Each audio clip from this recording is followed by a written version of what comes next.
iFlow Honey Magic Oven-ലേക്ക് സ്വാഗതം. നമുക്ക് ചുറ്റും ലഭ്യമായിട്ടുള്ള ചേരുവകൾ കൊണ്ട് വിഭവങ്ങൾ തയ്യാറാക്കുമ്പോൾ അതൊരു പ്രത്യേക സുഖമല്ലേ. എന്തായാലും സീസണൽ ഫ്രൂട്ട്സ് അല്ലെങ്കിൽ സീസണലായിട്ട് കൂടുതലായിട്ട് കിട്ടുന്ന, ചില സീസണിൽ മാത്രമായിട്ട് കിട്ടുന്ന, അല്ലെങ്കിൽ ആ സമയത്ത് ഏറ്റവും കൂടുതൽ കിട്ടുന്ന വിഭവങ്ങൾ കൊണ്ട് അല്ലെങ്കിൽ ചേരുവകൾ കൊണ്ട് ഒരുപാട് വിഭവങ്ങൾ തയ്യാറാക്കാൻ പറ്റുന്നൊരു സമയമാണിത്. ഈ സമയം മാത്രമല്ല, നമ്മുടെ കേരളത്തിൻ്റെ കാലാവസ്ഥയ്ക്കനുസരിച്ചിട്ട് പല സമയത്തും പല സീസണിലും പല ഫ്രൂട്ട്സും വെജിറ്റബിൾസും ധാരാളമായിട്ട് കിട്ടും. ചില കിഴങ്ങ് വർഗ്ഗങ്ങളാകാം, അതല്ലെങ്കിൽ ഫ്രൂട്ട്സ് പോലെയുള്ള കാര്യങ്ങളാകാം, അതല്ലെങ്കിൽ ചിലതരം പച്ചക്കറികളാകാം, എന്തുമാകാം. ഇപ്പോൾ നമുക്കിപ്പോൾ ചുറ്റും നോക്കുമ്പോൾ കാണുന്നത് ഏറ്റവും കൂടുതൽ കാണുന്നത് ചക്കയും മാങ്ങയും അങ്ങനെയുള്ള നാടൻ പഴവർഗ്ഗങ്ങളാണ്.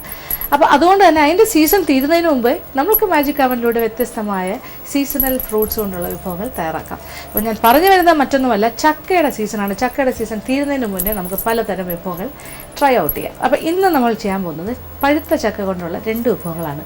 അതിൽ ആദ്യത്തേത് ഒരു ഇലയടയാണ്, ചക്ക അട.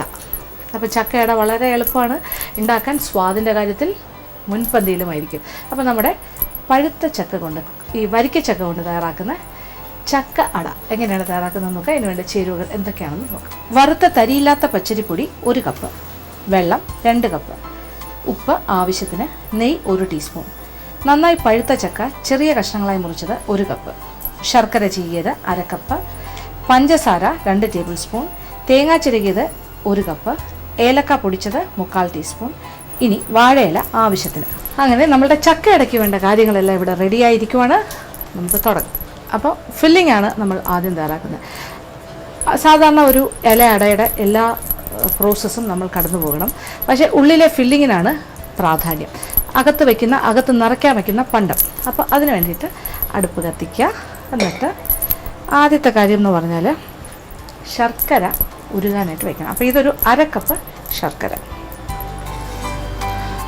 1/2 കപ്പ് ശർക്കരയും അതിൻ്റെ കൂടെ ഒരു 2 ടേബിൾ സ്പൂൺ പഞ്ചസാര, 2 ടേബിൾ സ്പൂൺ പഞ്ചസാര, ഒരല്പം വെള്ളം കൂടി ഒഴിച്ചു കൊടുക്കാം. ഒരുപാടൊന്നും വേണ്ട, കുറച്ച് വെള്ളം.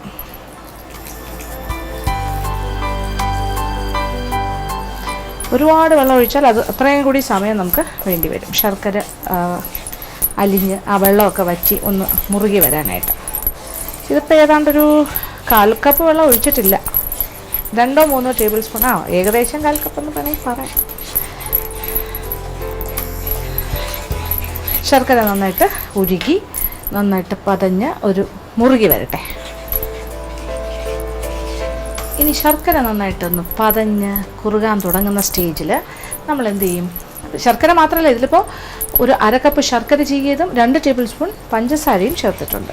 ഇങ്ങനെ പതഞ്ഞ് റെഡിയായി വരുന്ന സമയത്ത് ചക്ക, നല്ല പഴുത്ത വരിക്കച്ചക്ക ചെറിയ കഷ്ണങ്ങളായിട്ട് അരിഞ്ഞ് വെച്ചിട്ടുണ്ട്. ഇത് 1 കപ്പാണ്. ഈ 1 കപ്പ് ചക്കയും കൂടി ഇതിൻ്റെ കൂടെ ചേർക്കാം. അപ്പോൾ ഇത് പതഞ്ഞ് നന്നായിട്ട് വരികയാണ്. ഈ ഒരു സ്റ്റേജിൽ തന്നെ ചേർത്ത് കൊടുക്കാം. ഇനി ചക്കയും ശർക്കരയും കൂടി കിടന്നിട്ടൊന്ന് എന്താ പറയുക, ഒന്ന് വരണ്ട് വരട്ടെ. വരണ്ട് വരിക എന്ന് പറയുമ്പോൾ ചക്ക ഇങ്ങനെ കുഴഞ്ഞ്, നമ്മുടെ ചക്ക വരട്ടിയതുപോലെ ഒന്നും ആകണ്ട, കഷ്ണങ്ങളൊക്കെ അങ്ങനെ തന്നെ കിടന്നോട്ടെ. ഒന്ന് കുഴഞ്ഞ് ശർക്കരയൊക്കെ പിടിച്ച് വരണം, മുറുകുന്ന ഒരു അല്ല, അതിൻ്റെ മധുരവും ചക്കയുടെ മധുരവും എല്ലാം കൂടി ചേർന്നൊന്ന് റെഡിയാകട്ടെ. ഇടയ്ക്കിടയ്ക്ക് ഇളക്കി കൊടുക്കുക, പെട്ടെന്ന് തന്നെ അത്.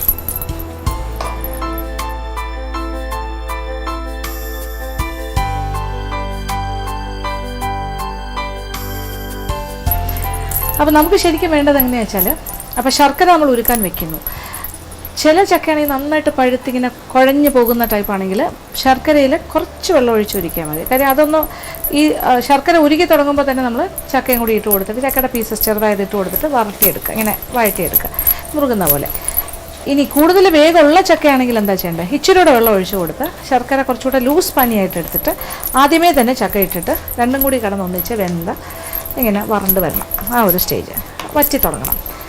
അപ്പോൾ ഇപ്പോൾ ഏകദേശം നമ്മുടെ ചക്കയുടെ പീസസ്, ഇത് ഒരുപാട് വെന്ത് കുഴഞ്ഞിരിക്കുന്ന ടൈപ്പ് ചക്കയല്ല എൻ്റെ കയ്യിലുള്ള വരിക്കച്ചക്ക. കുറച്ചൊക്കെ പീസസ് നമുക്ക് കാണാൻ സാധിക്കും, എന്നാൽ ആവശ്യത്തിന് വേഗവും വേണം. അപ്പോൾ ഇതേതാണ്ട് വെന്തു ചെറുതായിട്ടൊന്ന് കുഴഞ്ഞു. ആ ചക്കയുടെ കഷ്ണത്തിലെല്ലാം ആ മധുരമൊക്കെ നന്നായിട്ട് പിടിച്ചിട്ടുണ്ട്. അപ്പോൾ മുറുകി തുടങ്ങി. ഇനി ഇതിലേക്ക് നമ്മൾ തേങ്ങ എന്ന് പറയുമ്പോൾ അതും നമ്മുടെ ഒരു അളവാണ്. 1/2 കപ്പ് മുതൽ 1 കപ്പ് വരെ ചേർക്കാം. അത് നമ്മുടെ ഇഷ്ടമാണ്. ഇത് അരയാകാം, അതല്ലെങ്കിൽ 1 കപ്പ് വരെ ആകാം. അപ്പോൾ ഞാൻ ഏകദേശം 1 കപ്പ് എടുത്ത് വെച്ചിരുന്നു. 1/2 മുതൽ 3/4 കപ്പ് വരെ വേണമെങ്കിലും ആകും. ഇച്ചിരി കൂടെ കൊടുക്കും. ഏകദേശം 3/4 കപ്പ് തേങ്ങ ചിരകിയതും ചേർത്ത് കഴിയും. അപ്പോൾ ഇതും കൂടി തേങ്ങയും കൂടി കിടന്നിട്ടൊന്ന് മുറുകണം. അപ്പോൾ ഇതെല്ലാം കൂടി കിടന്ന് ടൈറ്റാകും. ലൂസായി വെള്ളം പോലെ ആയിരിക്കരുത്, നല്ലൊരു ഒരു ടൈറ്റായിട്ട് കിട്ടണം. ഫില്ലിംഗ് ആയിട്ട് വയ്ക്കാനുള്ളതാണ്, അതുകൊണ്ട്. എൻ്റെ ലാസ്റ്റ് സ്റ്റേജിലേക്ക് നമ്മൾ എത്തിക്കഴിഞ്ഞു. ഇനി ഇതിലേക്ക് കുറച്ച് ഏലക്ക പൊടിച്ചത് 1/4 ടീസ്പൂൺ വരെ ഇടാം. എത്രത്തോളം മണം വേണം അതനുസരിച്ചിട്ട്. അപ്പോൾ അതുമായി നല്ല ഏലക്കയുടെ മണം. ഇനി ഇതിലേക്ക് കുറച്ച് നെയ്യ്, 1 ടേബിൾ സ്പൂണെന്ന് ഞാൻ പറഞ്ഞെങ്കിലും 1 ടേബിൾ സ്പൂണൊന്നും വേണ്ട, 1 ടീസ്പൂൺ ആയാലും മതി. ഒരുപാട് നെയ്യുടെ അതിപ്രസരം വേണ്ടല്ലോ, അപ്പോൾ 1 ടീസ്പൂൺ നെയ്യ് ഒഴിച്ചാൽ മതിയാണ്. അപ്പോൾ നല്ല ചക്കയുടെയും ഏലക്കയുടെയും നെയ്യുടെ എല്ലാം കൂടി സമ്മിശ്രമായൊരു മണമാണ് വരുന്നത്. അപ്പോൾ ഇതിൻ്റെ കൂട്ട് നല്ല ടൈറ്റായി കഴിഞ്ഞു. ഇനി ഇത് നമ്മളൊരു പാത്രത്തിലേക്ക് മാറ്റുന്നു. അപ്പോൾ നമ്മുടെ ചക്കയുടെ കൂട്ട് റെഡി.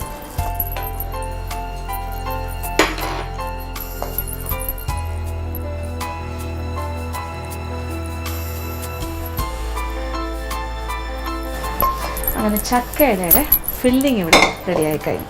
അപ്പോൾ ഇനി നമുക്ക് ഇതേ അടുപ്പിൽ തന്നെ മറ്റൊരു പാത്രം വയ്ക്കും, ചൂട് കട്ടിയുള്ള പാത്രം. അതിലേക്ക് വീണ്ടും പാത്രം വയ്ക്കുന്നു. ഇനി 2 കപ്പ് വെള്ളം, കറക്റ്റ് അളന്നതാണിത്, 2 കപ്പ്. അപ്പോൾ ഏത് കപ്പിലാണോ നമ്മൾ അളക്കുന്നത് അരിപ്പൊടി, അതേ കപ്പിൽ തന്നെ വെള്ളം എടുക്കുക. ഇതിപ്പോൾ 1 കപ്പ് അരിപ്പൊടിയുണ്ട്. വെള്ളം നന്നായിട്ട് വെട്ടി തിളക്കട്ടെ. അതിലേക്ക് ഒരല്പം ഉപ്പ്, അങ്ങനെ ഉപ്പ് ചേർത്ത് വെള്ളം വെട്ടി തിളക്കുകയാണ്. ഇനി ഇതിലേക്ക് അരിപ്പൊടി, തീ വേണമെങ്കിൽ ഒരല്പം കുറച്ച് കൊടുക്കാം. ഇതൊന്ന് ഇളക്കി ഉറട്ടിക്കും ഒക്കെ മാവ് അല്ലെങ്കിൽ കൊഴുക്കട്ടയ്ക്കൊക്കെ ചെയ്യുന്ന പോലെ തന്നെ നന്നായിട്ട് ടൈറ്റാക്കി എടുക്കുക.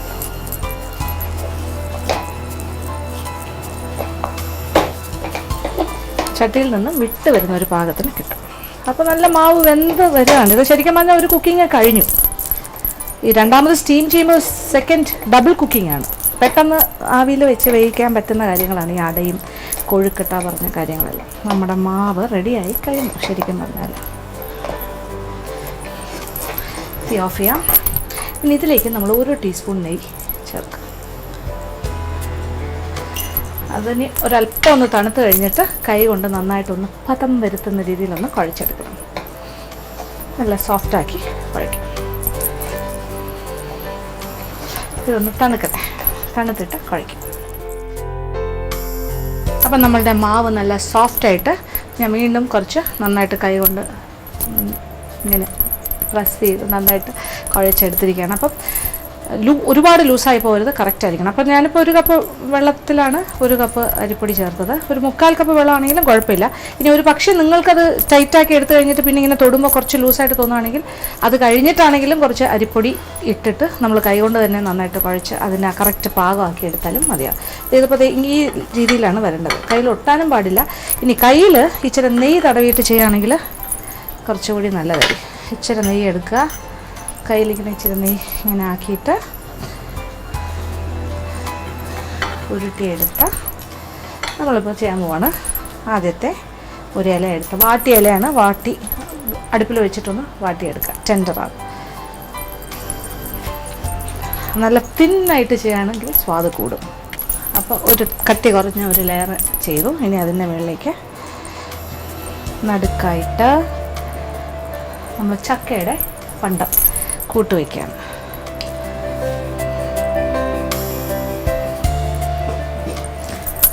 അപ്പോൾ ആവശ്യാനുസരണം ഫില്ലിങ് വയ്ക്കുക, എന്നിട്ട് 2ആയിട്ട് മടക്കുക,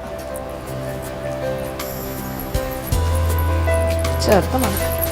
ആയി കഴിയും. അപ്പോൾ ഇതിങ്ങനെ നോക്കുമ്പോൾ ഇപ്പോൾ തന്നെ നമുക്ക് കാണാൻ സാധിക്കും അതെങ്ങനെയാണ് ആയി വന്നിരിക്കുന്നത്. അപ്പോൾ അതിൻ്റെ എൻഡെല്ലാം നന്നായിട്ട് പ്രസ് ചെയ്ത് കൊടുക്കുക. അപ്പോൾ നമ്മുടെ ആദ്യത്തെ അട റെഡി. ഇതുപോലെ തന്നെ ബാക്കിയിരിക്കുന്ന മാവ് കൊണ്ടും അട തയ്യാറാക്കാം. അപ്പോൾ ഇനി വീണ്ടും നമ്മൾ മറ്റൊരു ഇല എടുക്കുന്നു, കയ്യിലൊരല്പം നെയ്യ് തടവുന്നു, എന്നിട്ട് ഇതിൽ നിന്നും ഒരു ഉരുള ഉരുട്ടുന്നു. അപ്പോൾ ഇലയുടെ വലുപ്പത്തിനനുസരിച്ചിട്ടാണ് നമ്മൾ ഉരുള എടുക്കേണ്ടത്. അപ്പോൾ ഇത് ഇച്ചിരി വലിയൊരു ഇലയാണ്, അതുകൊണ്ട് ഇച്ചിരി വലിയൊരു ബോൾ പോലെ ഞാൻ ഉരുട്ടി.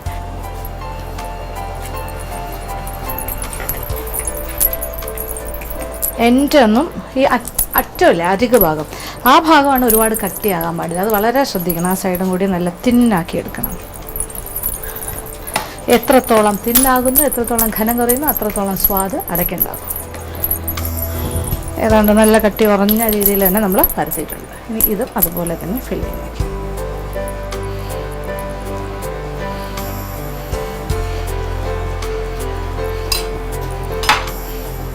രണ്ടായിട്ട് മടക്കാം.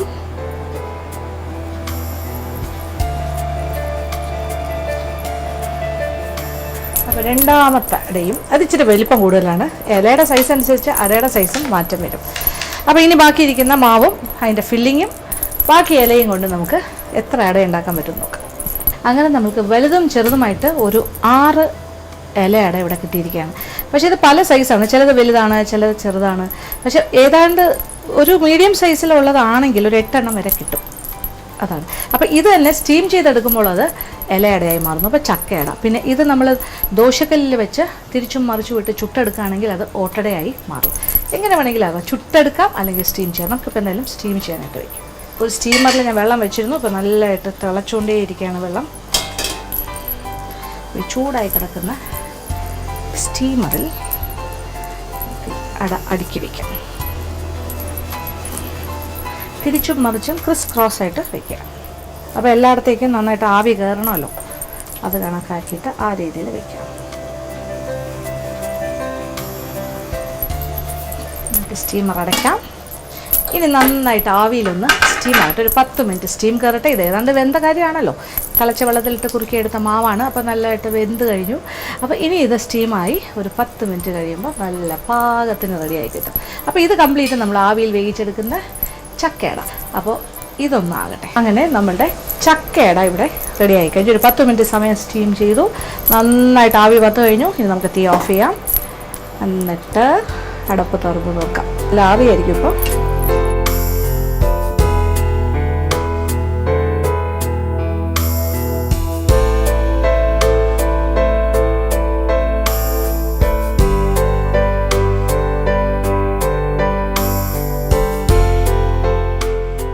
അപ്പോൾ ഇതിങ്ങനെ രണ്ടായിട്ട് മുറിക്കുമ്പോൾ നമുക്ക് കാണാനാകാത്ത ഫില്ലിങ് ഈ രീതിയിൽ കഴിക്കുമ്പോൾ ഫില്ലിങ്ങോടുകൂടി ഇതിപ്പോൾ ഇച്ചിരി നല്ല ചൂടോടുകൂടിയാണ് ഞാൻ ഈ പണിയൊക്കെ ചെയ്തിരിക്കുന്നത്. തണുക്കാൻ സമയം കൊടുക്കാത്തൊന്ന് സെറ്റാകട്ടെ, അത് കഴിഞ്ഞിട്ട് സന്തോഷത്തോടു കൂടി കഴിക്കുക. അപ്പോൾ എന്തായാലും നമ്മളുടെ ചക്കയുടെ എത്ര എളുപ്പത്തിലാണ് ഞാൻ ചെയ്തത്. അപ്പോൾ നിങ്ങൾക്കും തീർച്ചയായിട്ടും പരീക്ഷിക്കാം.